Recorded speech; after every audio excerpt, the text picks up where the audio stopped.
find myself, there it started, I find myself staring at this 18-minute countdown timer and wishing I could imagine a world without clocks.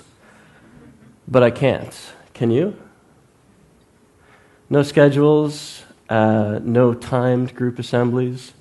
So much of what we do day to day relies on them. And yet, this idea of a clock, it's a very simple device. It's a very simple idea. And yet we've fallen into lockstep with it in our society to the point where we don't even think about it anymore. So I'm going to talk to you about media psychology. And I can remember the moment when I first got interested in media. I had gone through junior high and high school like most people, grade by grade, taking my piano lessons, not really feeling like I had made that many actual choices. And the first choice I really got to make was an exchange program that I took from university. And I had this idea that I wanted to be independent. I didn't really know what that meant. I had vague notions about a motorcycle in a faraway place. So when the opportunity came up, I applied to go to New Zealand. And when I got to New Zealand, I bought myself a motorcycle. And I was driving along a country road, and I came to this look-off, and I got off my bike and took off my helmet and leaned back on the bike, and I thought to myself, my goodness, I just made all this up. I had this vague idea, where did this come from? The only choices I had made previously were what channel to watch, and yet, as soon as I made this choice to create this version of independence that I had imagined, here it is coming true. And this got me asking, what is the nature of our reality? Do we make things up as we go? And I realized that some of those ideas had certainly come from media. You recognize that archetype of the motorcycle in the faraway place. So that was my brief brush with coolness, and then I went back to grad school. And I started studying this stuff, which is what academics do. And I got interested in stories. It turns out there's an evolutionary purpose for stories. So if you imagine yourself in the Middle Paleolithic, 100,000 to 200,000 years ago, you're in a cave, you've got a roommate, Gronk, he comes back and he's got a boar tusk through his arm. And you say, dude, what happened? He says, I was out hunting, a boar charged me, I charged the boar, and now I've got a tusk through my arm. By virtue of empathy, by virtue of his story, we're able to experience that and we're able to learn from that without actually, thankfully, going through that experience. It has to do with storytelling, also has to do with empathy and mirror neurons. There's a TED Talk about that. But of course, we also see stories in a media context, books, film, television, and it's interesting how we learn from those as well. And there's a pattern to these as well. We know that there's always that climax 20 minutes before the end of the movie. We know that after Tom Cruise has his nervous breakdown, you can go to the bathroom because he's going to mope for a bit before the attractive lady gets him back in the game. And of course, even a TED Talk needs a narrative structure. So here we are. Are we just making it all up? We absorb some of our ideas through stories and media. And this mightn't strike you as important, but I want to do a quick survey in the room. How much do you think the purchasing decisions of the average person in this room are affected by advertising? From 1 to 10. So hold a number in your head, 1 being not at all, 10 being a whole lot. Next question. How much do you think your purchasing decisions are affected by advertising? Same thing, 1 to 10, 1 is not at all, 10 is a whole lot. These two numbers side by side in your head. And now I want to ask you, for how many people is the first number smaller than the second number? Show of hands. We have 2. Okay. For how many people are the two numbers equal? Show of hands. We have about 15 or 20. For how many people is the first number bigger than the second number? So you think that you are less affected by advertising than the average person in this room. This turns out to be a robust psychological phenomenon. Everyone thinks that they are invulnerable to media. You think you're all above the average in this room. And it's mathematically impossible, but we think that everyone else is an automaton being affected. So for the remainder of this talk, I want you to open yourself up to the possibility that just maybe everyone is a bit more affected by media than what they realize. And this wouldn't have been so bad back in the 20s, for instance. Media tended to be informational. I'll use advertising here to demonstrate. If someone wanted you to buy a car, they assumed you were rational and therefore gave you information about the car's merits and specifications. So what changed? Well, to give you the quickest overview of Freud you'll ever get, Freud's big ideas, slips of the tongue, free association, dreams, pointed toward an unconscious, irrational mind that we don't acknowledge. And Freud, having experienced the First World War and the build-up to the Second, made some conclusions about our deeper, repressed natures being animalistic, violent, and sexual.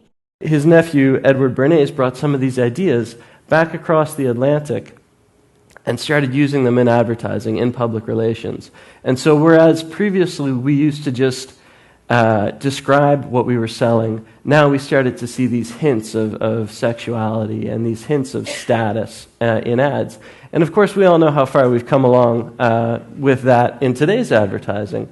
And I'd love to tell you that it's not true, that humans don't have these sexual and aggressive urges, and that advertising based on them doesn't work. But you have to keep in mind, advertising is a $500 billion a year industry. And to put that number in relative terms, $2 billion will buy you a spaceship. I've been saving up. And so each year they spend enough on advertising to put 250 spaceships out into space. So they're trying to manipulate us instead of taking over the galaxy, essentially. So I started getting worried. As you start studying media psychology, you see all these negative effects. You see, television increases materialism, increases feelings of isolation, increases loneliness, increases depression, increases pessimism about marriage. I won't even get into the stuff on aggression and sexuality. And I got a little scared and I had to go back to my happy place. So I took a trip to Africa, and on this trip, we were bicycling from the top to the bottom, from Cairo to Cape Town. We're going to roll a video for you here. And on that trip, every morning we would get up and start packing our bikes up and load our gear and get on our bikes and go. And the first couple mornings it was so exciting. But as the trip went on, we were doing the same thing over and over again. We were so habituated to it that we had to come up with ways to break the monotony. And so what I realized on this trip was, first of all, we're a social species. We're so attuned to the people around us, and we flow in with what they're doing. And second of all, we acclimatize really quickly to our situations. And this got me worried, because somebody my age spends more time, on average, interacting with media, that is, TV, the internet, mobile devices, books, than they do doing anything else in a day, including sleeping.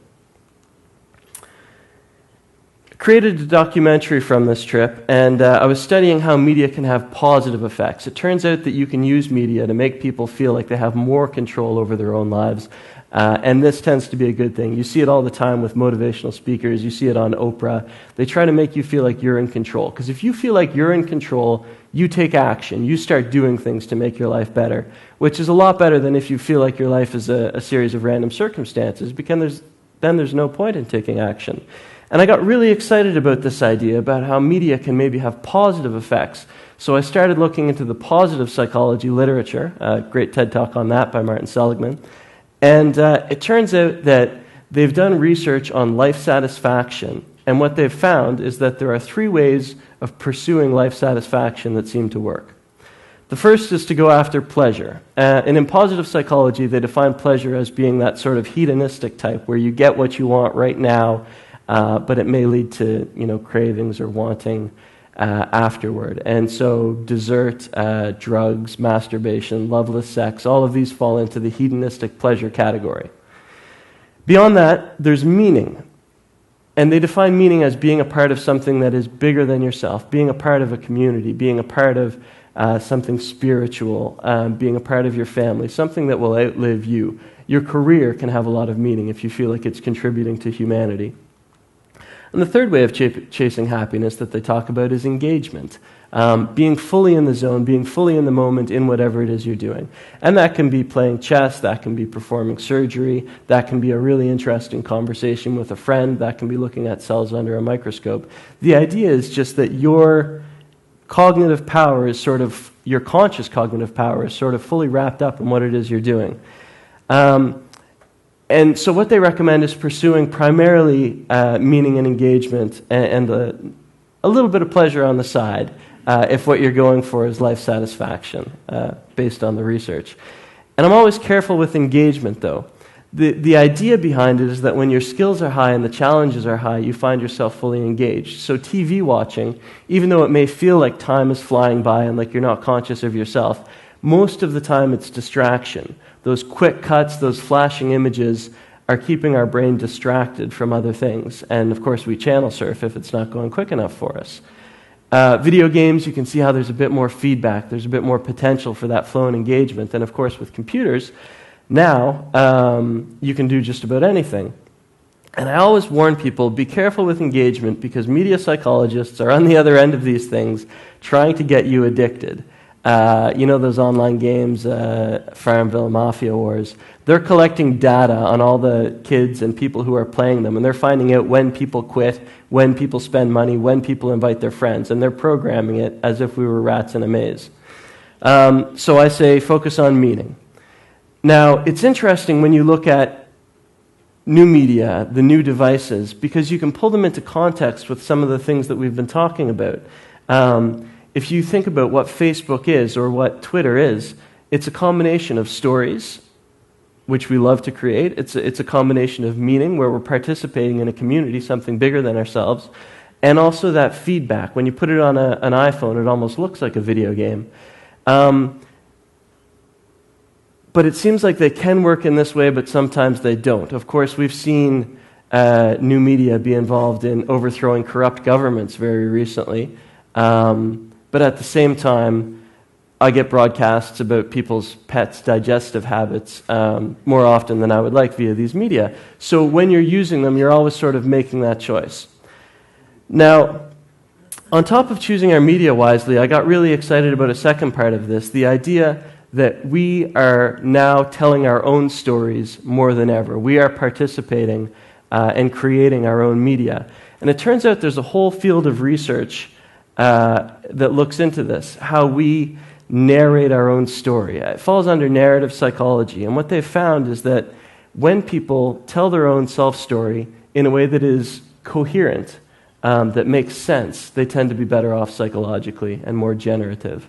When people have a redemptive life story, a life story wherein they see their purpose as sort of righting some wrong that they experienced earlier in life, they also tend to be more generative, more contributing to society, better off psychologically. And there's all kinds of interesting overlaps between the way we create our own stories and entertainment. People's life stories tend to fall into archetypes, as one of the Greek gods maybe, the maker, the warrior, the arbiter, the naturalist.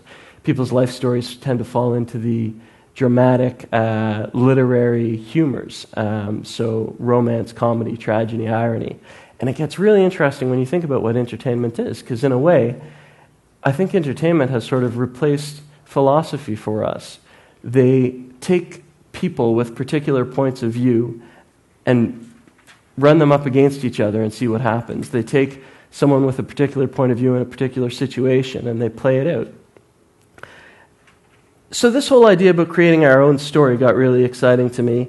The idea that we are in fact making it up as we go, that we are in fact creating ourselves, particularly because it's a very different approach to things than the old way. And you see that in media as well, where it used to be that we were fed media and now we seem to be creating it ourselves.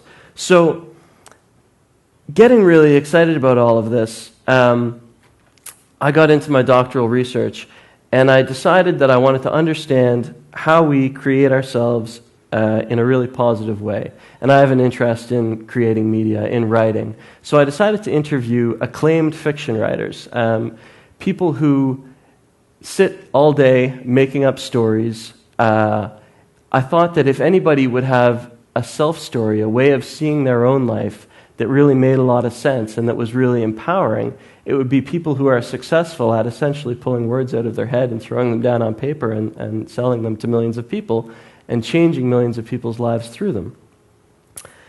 And so I got into interviewing these writers looking for that self-story, that way that we could narrate our own life that would enable us to essentially be like them, be creative, be productive, be able to create stories and create media that would inspire people, that would change people's lives.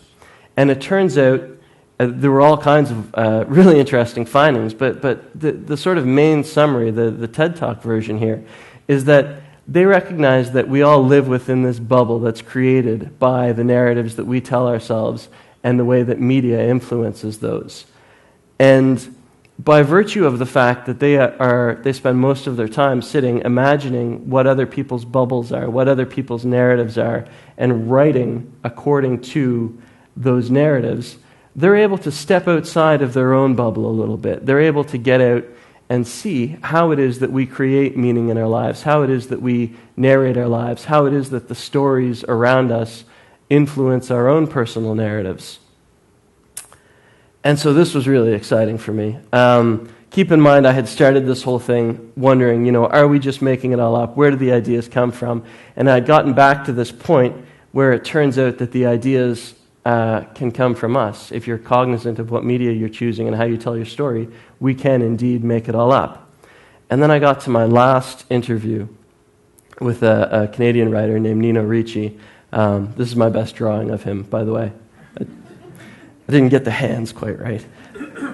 But Nino, we were talking about the evolutionary purpose of stories, and he explained something to me that I hadn't thought of. He said, we use our stories to create the meaning that exists in our life. Therefore, stories are an evolutionary mechanism. That is, if I'm standing next to my roommate Gronk, I've got a story that gives meaning to my life and Gronk doesn't. I'm more likely to work harder and to try to survive by virtue of having created that story that creates the meaning in my life. Now, the problem is that if it's our stories that are creating all of the meaning in our life, then once we get rid of the stories, once we accept that the stories are man-made, logically we have to accept that there is, in fact, no inherent meaning to our lives. The end.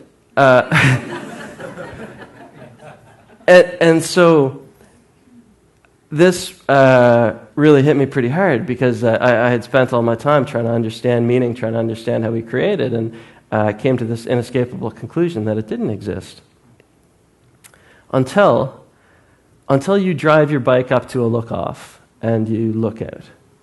Or until you watch 5 Buddhist monks work for 5 days to make a tapestry out of colored pieces of sand and then sweep it all away when it's over. Or until you snuggle up with someone you love. Or until you watch a 2-year-old try to eat an ashtray. And then you realize that it's not that there isn't meaning, it's that it doesn't really fit into our stories, the ones that we make up. So, I'm not saying that there is no meaning. I'm saying that what we need to do is try to understand media and how it affects us, try to narrate and choose our own media appropriately, and to create the life that we want, and to remember that the really big and beautiful stuff isn't always going to fit into our own stories. Thank you.